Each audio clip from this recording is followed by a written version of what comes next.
Have you ever experienced like putting something off 1,000 times because you are so sure it's going to take up so much time and you just don't want to do the work? Opening all of that mail or paying those bills or tax season or addressing some legal issue. When our mind tells us that it's going to be a lot of work, it's a lot of our tendency to resist it because we don't know how much work. We don't know what's there. We would rather be in ignorance and manage as we have learned to manage versus step in, find ourselves in overwhelm and, feel incapable or feel so overwhelmed that we fry ourselves out. There's this narrative that we have learned, and that narrative leaves us afraid of ourselves. We literally are walking through life afraid of ourselves and wanting to be capable and powerful.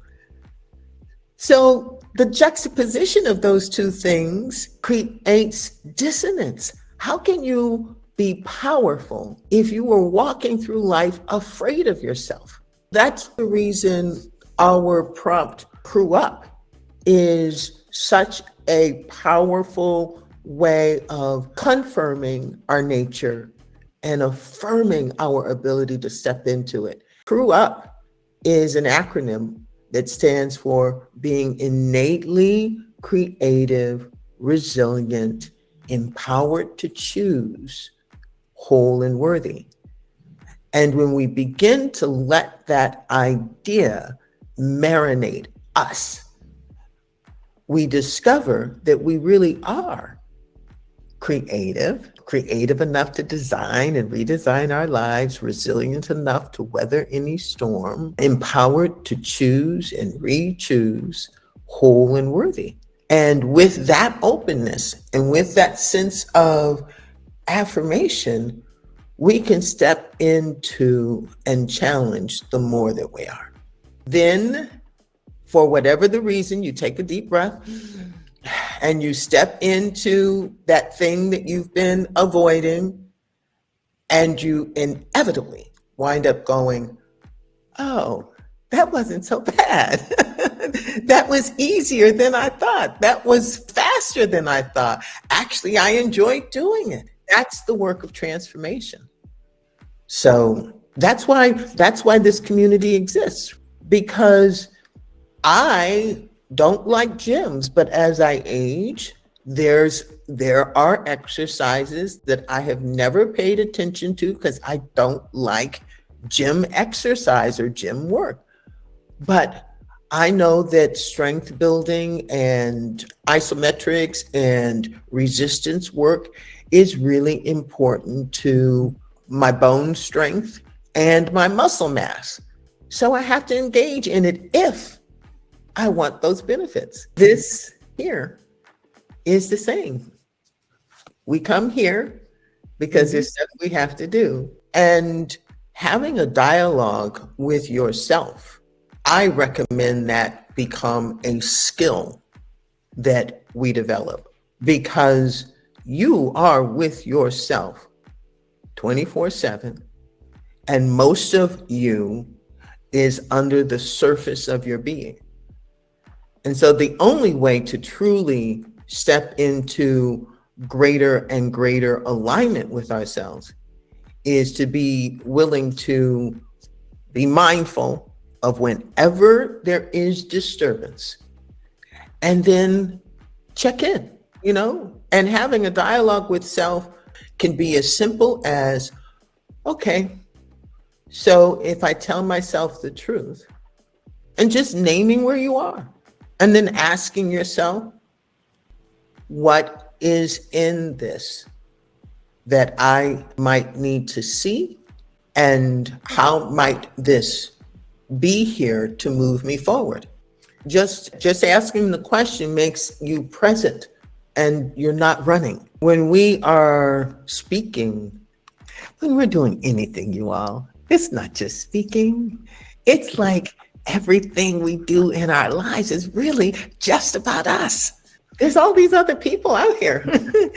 There's all these situations that we point to, and call instigators or reasons that we are XYZ. But the truth is, the only thing that is ever happening is you, with you. And so often we confuse our issues with who we are. But there's an us, and then there's our circumstances. And we are creative, resilient, empowered to choose, whole, and worthy. We are the creative force that impacts and meets our circumstances. As long as there's a you, and you can remember to remember, regardless of how you feel, that you have this identity that has been extended to you from the universe, from your higher power, then you have everything you need to meet your circumstances, to be more present with yourself, and to consider, re-examine, because that's your choice. That's your responsibility. If something doesn't feel right, then it is your responsibility to love on yourself by choosing and re-choosing and considering and reconsidering. And the space where life is bumping into life, and you are having the opportunity, the choice, and the responsibility to choose how you respond to it. And speaking out loud is the way you speak to yourself, so you can hear yourself, so your heart and cells can respond to maybe hearing you in a way that you haven't heard yourself up until now, or feeling in a way that you haven't acknowledged up until now. Yeah, y'all. There's so much inside. There's so much inside that is poised to help us become that vision that we think we are dreaming, but that vision that actually has chosen us and now wants us to do the work so that it can move through our lives in a more powerful and determined way.